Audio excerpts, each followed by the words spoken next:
Good morning student, welcome to online class. हाँ जी student, जिस तरह आप फस्ट वीडियो दे विच लैसन नंबर 4 खेड सट्टां फस्ट लॉन्ग क्वेश्चन पढ़िया सी। अज आपां पढ़ांगे सैकेंड लॉन्ग क्वेश्चन। खेड सट्टां दीयां किस्मां दी जानकारी दिओ, सट्टां दे कारण भी दसो। फस्ट है खेड सट्टां दीयां किस्मां। खेड दे मैदान विच खिडारी नूं लगी सੱਟ दे असर नूं घੱਟ करन लई ਅਤੇ खिडारी नूं सੱਟ ਦੇ नुकसान तो बचाउण लई कोच नूं उस सੱਟ ਦੀ किस्म बारे जानकारी होना बहुत जरूरी है। सੱਟ लगन ਦੇ ਕਾਰਨ खेड सट्टां ਜਿਹੜੀਆਂ ਉਹਨਾਂ ਨੂੰ 3 ਭਾਗਾਂ ਦੇ ਵਿੱਚ ਵੰਡਿਆ ਜਾਂਦਾ ਹੈ।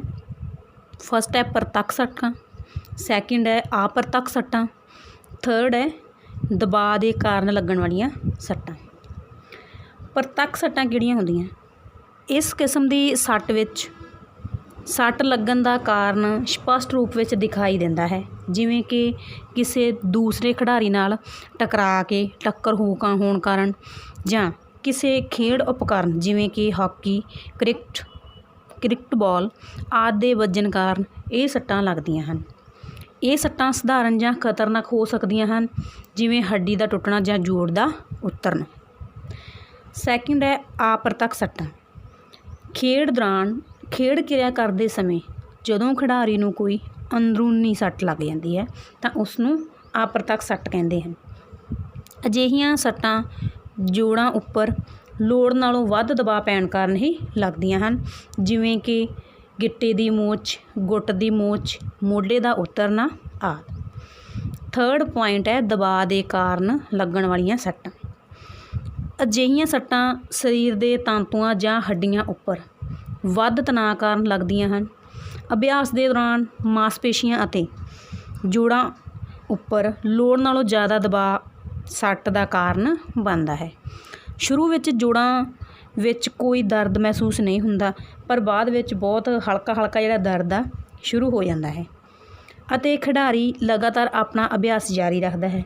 कुछ समय बाद जदों ट्रेनिंग विच तब्दीली आ जाती है, ट्रेनिंग कुछ चेंज की जाती है, तो प्रभावित जोड़ जिस जोड़ ते सੱਟ लगी हुंदी है उस जोड़ ते जिहड़ा दर्द आ बहुत तेज़ हो जाता है ਅਤੇ खिडारी नूं खेडण दे विच मुश्किल का सामना करना पैंदा है। सैकेंड पॉइंट है तांतुआं दे आधार ते सट्टां दी वंड। सੱਟ लगन कारण शरीर दे तांतुआं नूं नुकसान पहुँचता है। इस किस्म दीआं सट्टां विच तांतुआं दी किस्म ਅਤੇ ਤਾਂਤੂਆਂ ਨੂੰ ਹੋਣ ਵਾਲੇ ਨੁਕਸਾਨ ਦੇ ਆਧਾਰ ਤੇ ਸੱਟਾਂ ਦਾ ਵਰਗੀਕਰਨ ਕੀਤਾ ਜਾਂਦਾ ਹੈ। ਤਾਂਤੂਆਂ ਦੇ ਆਧਾਰ ਤੇ ਜੋ ਸੱਟਾਂ ਲੱਗਦੀਆਂ ਹਨ ਉਹਨਾਂ ਨੂੰ 2 ਭਾਗਾਂ ਦੇ ਵਿੱਚ ਵੰਡਿਆ ਜਾਂਦਾ ਹੈ, ਨਾਜ਼ੁਕ ਤੰਤੂ ਵਾਲੀਆਂ ਸੱਟਾਂ ਤੇ ਸਖਤ ਤਾਂਤੂਆਂ ਵਾਲੀਆਂ ਸੱਟਾਂ। ਨਾਜ਼ੁਕ ਤਾਂਤੂਆਂ ਦੀਆਂ ਸੱਟਾਂ ਜਿਹੜੀਆਂ ਉਹ ਕਿਹੜੀਆਂ ਹੁੰਦੀਆਂ ਹਨ? ਖੇਡ ਦੇ ਮੈਦਾਨ ਵਿੱਚ ਲੱਗਣ ਵਾਲੀਆਂ ਸੱਟਾਂ ਆਮ ਤੌਰ ਤੇ ਇਸ ਕਿਸਮ ਦੀਆਂ ਹੁੰਦੀਆਂ ਹਨ। ਇਸ किस्म दीयां सट्टां विच बाहरी चमड़ी नूं लगण वालीआं सट्टां जिवें कि रगड़, जख्म आदि। सधारण सट्टां तो इलावा मांसपेशियां विच खिचाव, जोड़ां दे विच खिचाव, मोच आदि दरमियाने दर्जे वालीआं सट्टां भी शामिल हुंदियां हन।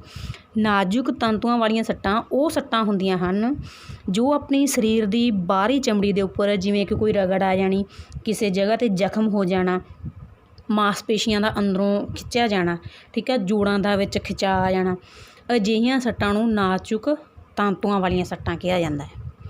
ਸੈਕਿੰਡ ਪੁਆਇੰਟ ਹੈ ਸਖਤ ਤਾਂਤੂਆਂ ਦੀਆਂ ਸੱਟਾਂ।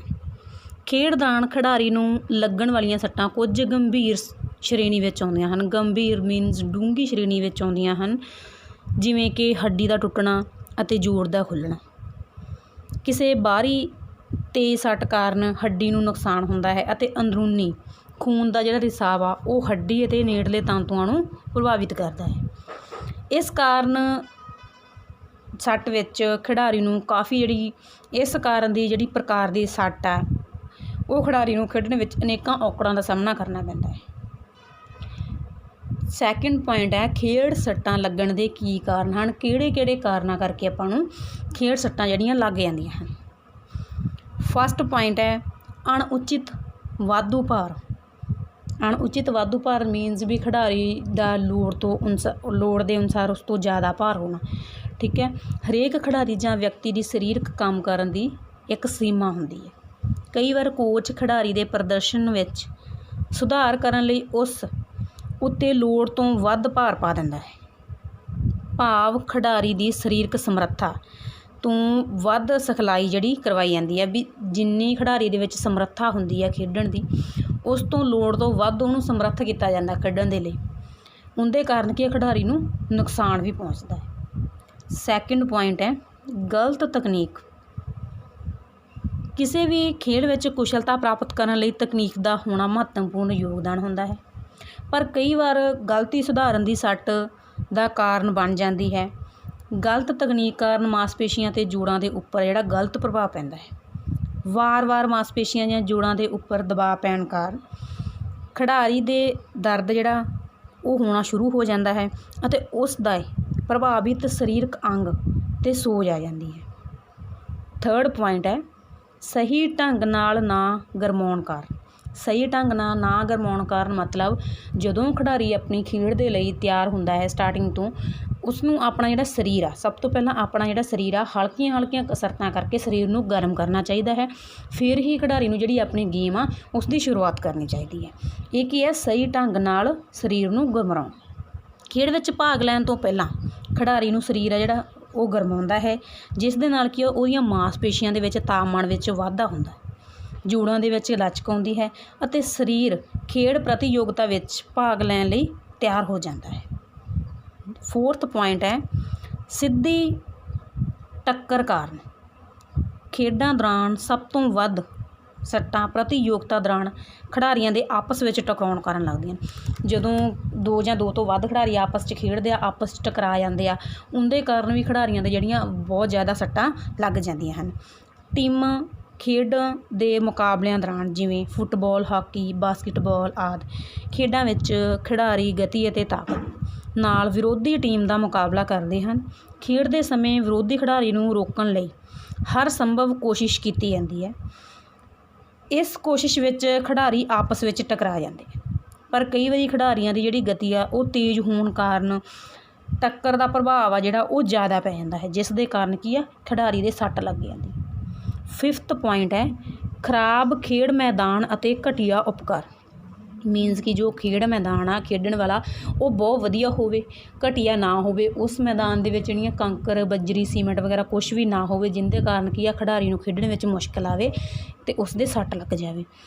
ਇਸ ਤਰ੍ਹਾਂ ਇੱਕ ਚੰਗੀ ਤਰ੍ਹਾਂ ਤਿਆਰ ਕੀਤਾ ਖੇਡ ਮੈਦਾਨ ਆ ਜਿਹੜਾ ਖਿਡਾਰੀਆਂ ਦੇ ਵਿੱਚ ਬਹੁਤ ਵਧੀਆ ਉਤਸ਼ਾਹ ਪੈਦਾ ਕਰਦਾ ਹੈ।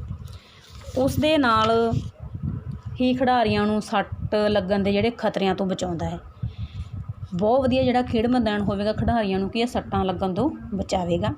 ਜੇਕਰ ਖੇਡ ਮੈਦਾਨ ਸਹੀ ਆਕਾਰ ਦਾ ਨਹੀਂ, ਭਾਵ ਕਿ ਸਮਤਲ ਨਹੀਂ, ਪੱਧਰਾ ਨਹੀਂ, ਤਾਂ ਖਿਡਾਰੀ ਮੈਦਾਨ ਵਿੱਚ ਰੋੜੇ, ਵੱਟੇ ਜਾਂ ਹੋਰ ਸਮਾਨ ਖਿਲਰੇ ਹੋਣ ਕਾਰਨ ਖਿਡਾਰੀਆਂ ਨੂੰ ਸੱਟ ਲੱਗਣ ਦਾ ਖਤਰਾ ਬਣਿਆ ਰਹਿੰਦਾ ਹੈ। ਇਸ ਦੇ ਨਾਲ ਹੀ ਜੇਕਰ ਖੇਡ ਦੇ ਦੌਰਾਨ ਵਰਤੇ ਜਾਣ ਵਾਲੇ ਉਪਕਰਨ ਜਿਵੇਂ ਕਿ ਹਾਕੀ, ਜੈਵਲਿੰਗ, ਹੈਮਰ ਆਦਿ ਘਟੀਆ ਕੁਆਲਿਟੀ ਦੇ ਨਹੀਂ ਹਨ, ਤਾਂ ਖੇਡ ਦੇ ਸਮੇਂ ਇਹ ਉਪਕਰਨ ਟੁੱਟ ਕੇ ਕਿਸੇ ਦੂਸਰੇ ਖਿਡਾਰੀ ਨੂੰ ਨੁਕਸਾਨ ਵੀ ਪਹੁੰਚਾ ਸਕਦੇ ਹਨ। ਸਿਕਸਥ ਪੁਆਇੰਟ ਹੈ ਸਰੀਰਕ ਯੋਗਤਾ ਦੀ ਘਾਟ। ਸਰੀਰਕ ਯੋਗਤਾ ਤੋਂ ਭਾਵ ਖਿਡਾਰੀ ਦੀ ਸਰੀਰਕ ਤੌਰ 'ਤੇ ਪੂਰੀ ਤਰ੍ਹਾਂ ਮੁਕਾਬਲੇ ਲਈ ਤਿਆਰੀ। ਮੀਨਿੰਗ ਹੈ ਵੀ ਖਿਡਾਰੀ ਦੇ ਅੰਦਰ ਸਰੀਰਕ ਯੋਗਤਾ ਖੇਡ ਮੁਕਾਬਲੇ ਦੀ ਭਾਵਨਾ ਦੇ ਲਈ ਪੂਰੀ ਤਰ੍ਹਾਂ ਤਿਆਰੀ। ਮੁਕਾਬਲੇ ਤੋਂ ਪਹਿਲਾਂ ਸਿਖਲਾਈ ਸਮੇਂ ਖਿਡਾਰੀ ਵਿੱਚ ਸਰੀਰਕ ਗੁਣਾਂ ਦਾ ਵਿਕਾਸ ਕੀਤਾ ਜਾਂਦਾ ਹੈ ਤਾਂ ਕਿ ਉਹ ਪ੍ਰਤੀਯੋਗਤਾ ਵਿੱਚ ਆਪਣਾ ਚੰਗਾ ਪ੍ਰਦਰਸ਼ਨ ਪ੍ਰਾਪਤ ਕਰ ਸਕੇ। ਜੇਕਰ ਖਿਡਾਰੀ ਵਿੱਚ ਕੋਈ ਸਰੀਰਕ ਯੋਗਤਾ ਦੀ ਘਾਟ ਹੋਵੇਗੀ ਤਾਂ ਉਹ ਆਪਣਾ ਜਿਹੜਾ ਖੇਡ ਪ੍ਰਦਰਸ਼ਨ ਆ ਵਧੀਆ ਨਹੀਂ ਕਰ ਸਕੇਗਾ। ਨੈਕਸਟ 7th ਪੁਆਇੰਟ ਹੈ ਜਾਣਕਾਰੀ ਦੀ ਘਾਟ। ਕਿਸੇ ਵੀ ਕੰਮ ਨੂੰ ਸਹੀ ਢੰਗ ਨਾਲ ਪੂਰਾ ਕਰਨ ਲਈ ਉਸ ਕੰਮ ਦੇ ਬਾਰੇ ਪੂਰੀ ਤਰ੍ਹਾਂ ਵਧੀਆ ਜਾਣਕਾਰੀ ਹੋਣਾ ਬਹੁਤ ਜ਼ਰੂਰੀ ਹੈ। ਖੇਡ ਵਿੱਚ ਭਾਗ ਲੈਣ ਤੋਂ ਪਹਿਲਾਂ ਖੇਡ ਮੈਦਾਨ, ਖੇਡ ਨਿਯਮਾਂ ਬਾਰੇ, ਉਹਨਾਂ ਦੇ ਉਪਕਰਨਾਂ ਬਾਰੇ ਜਾਣਕਾਰੀ ਹੋਣਾ ਬਹੁਤ ਜ਼ਰੂਰੀ ਹੈ। ਜੇਕਰ ਖਿਡਾਰੀ ਨੂੰ ਖੇਡ ਦੇ ਨਿਯਮਾਂ ਦੀ ਪੂਰੀ ਜਾਣਕਾਰੀ ਨਹੀਂ ਹੋਵੇਗੀ ਤਾਂ ਉਸ ਨੂੰ ਸੱਟ ਲੱਗਣ ਦਾ ਖਤਰਾ ਬਣਿਆ ਰਹਿੰਦਾ ਹੈ। Thanks, have a nice day.